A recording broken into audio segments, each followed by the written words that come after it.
By the UPS Store and Sam and Ash Injury Law.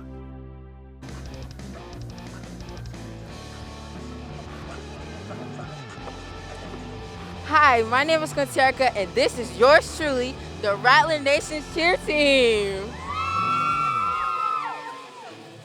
And you are now watching High School Sports Report with Brian.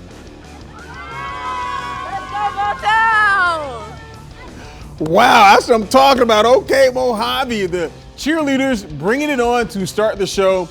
Well done. With that, I say hello and welcome to week numero uno of our High School Sports Report.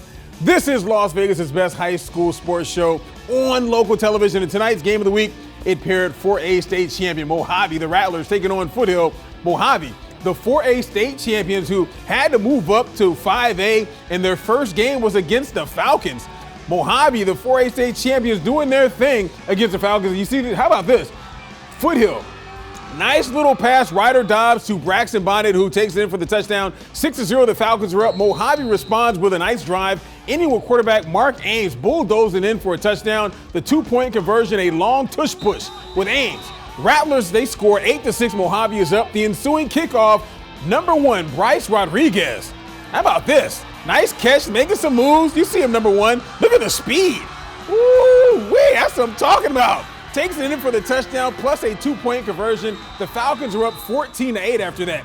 Fast forward now to the fourth quarter. Mojave down 7. Mark Ames, nice, pass. No, it's no good, but there's a flag on the play, folks. You see the flag. Mojave gets the ball down there on the goal line. Number 4, Zachariah Johnson. He scores a touchdown. The game is tied at 28. Around 2 minutes remaining in this thing. Foothill not wanting any kind of overtime. Ryder Dobbs, beautiful pass to Braxton Bonnet. That's a nice combination, folks. That's your game-winning touchdown. Foothill, they win a thriller, 34-28, much to the delight of their head coach, Mr. Jefferson, their first dub of the season. It was a tough game, man. Mojave, they were state champs in 4A, so again, there were no slouch. A lot of athletes out there, well coached, good ball club. So we had to fight coming off the loss last week.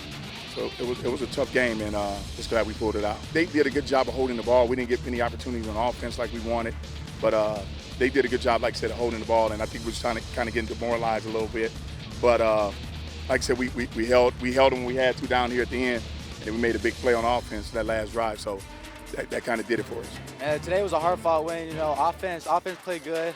First half, second half, we had our ups and downs, penalties and everything, but glad we got the job done. Defense came with a big stop at the end, came with the W. Mojave, they're a pretty solid team overall. You know, penalties killed them just like they killed us too. So it's their first game of the season, like you can tell. But they'll be better as the season goes on, and we're focused on our game and going in forward in the season, and we're really excited about that. All right, well, how about Centennial, the 5A Division III champions, back-to-back champs, now in the top 5A classification, taking on Bishop Gorman. Really, that's who you're going to put in for the first game? All right, Males Eugenio throws a deep ball to Zertik Micah Minor. He's open. Okay, touchdown. How about we try this again? Minor, screen pass. Okay. Looks like he's going, that's in fast motion. Another touchdown by Bishop Gorman. Okay, this time it's Tauga Elangi scoring on a pick 6. Gorman doing their things on offense and on defense. A young Gorman player, Braylon Rayford, would get a 56-yard touchdown run after that. I don't want to show too much of this. The Centennial folks are going to be teared up. Bishop Gorman doing what Bishop Gorman does. 52-0, Bishop Gorman wins this game. Let's go ahead and go on to the next game here. Gorman got a lot of players in the NFL doing their thing. How about Arborview taking on Mililani out of Hawaii? Arborview, their marching band, bringing some game day vibes. I remember that last season. They do their thing out there. And Thaddeus Thatcher, he does his thing, the quarterback. Usually doing it with his arm. This time he's scrambling, crossing the goal line before fumbling. That's a touchdown, people. Mililani, though, they would respond. Hawaii, you know, this is 9th Island. They do their thing. Nice little 10-yard run. Okay. We don't like to show a whole lot of Hawaiian highlights, but you know what? You got to do it on this one. How about Thatcher this time? This is why he's a good junior. He can throw that ball. Nice throw. Capping off a nice drive, that 9-yard strike to Kai Cipher. A great game, but unfortunately for Vegas, Mililani upsets Arborview 28-20. All right, folks, in our Game of the Week 1B, it paired Las Vegas, the Wildcats, a team I've told a lot of folks to watch for this season. If you have a great quarterback, you can do some big things. The Wildcats, they certainly do with Tanner Vivable. First home game hosting a basic Wolves squad that is much improved. I love watching them run out like that. I wish I could run.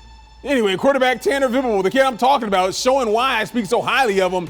Carrying that ball like a loaf of bread is what they used to say back in the day. Nice moves. He scores a touchdown. That's 45 yards, folks. More Wildcats, more Vivable. This time, it's with his arm. 16-yard pass. I love to see receivers catch the ball with their hands. Deshaun Dayon, nice catch there. Unfortunately, though, for Basic fans, this game was a Tanner Vivable highlight reel. This time, it's another pass play to Porter Wells. He's going 55 yards. I see a lot of Wildcats in this video. I don't see many defenders there. I guess plays were being made by others on the ground. Rashid Coleman scores from 2 yards out. And lastly, to stop the horror show for Basic fans, it's running back Rashid Coleman again. This time, he's catching a pass from Tanner Vivable. When the dust settled, Las Vegas, they would win this thing. They put in the Valley on notice, 54-14 over the Basic Wolves. Next, Somerset at Losey taking on Coronado. Coronado has a very good football team. 5 minutes into the first, Coronado's quarterback, Jackson Humphreys. Nice pass to Landon Sanford, 45-yard touchdown. Hey, the Lions would respond with a touchdown after this. A 26-yard run by Carl C.J. Sparks. I like kids that got the little initial. C.J. Sparks. All right, so not bad for Somerset at Losey. However, this game would be all about Coronado. As we fast forward to the end of this thing, look at your final score. Coronado, they get a win, 36-6. Next up, Green Valley hosting Northview. The Vikings, the Gators quarterback Michael Lewis will throw a nice long touchdown to Evan Williams, who makes a nice catch down to the 1 yard line. Next play, give it to number 77. Look at the big kid. A dream for a lineman. He scores a touchdown, but unfortunately, folks, as he gets to the end of this, Green Valley, they would fall to a school from California. We don't want to show California highlights, 35-10. And really quickly, I don't know how much time we got left in this show, but I'm going to show you our play of the day. I don't know if I showed enough of this kid. Tanner Vivable, I said he looks like Michael Vick. I'm going to go ahead and say he looks more like Lamar Jackson. He's a right-hander. And I believe, is that number 8? This is Lamar Jackson wearing number 8? Anyway, Tanner Vivable, our play of the night out of Las Vegas High School. They did their dang thing. Everyone from shooting to producing to prompter did their dang thing. Thank you for watching tonight. You guys have a fantastic show. We will see you all next week. High School Sports Report.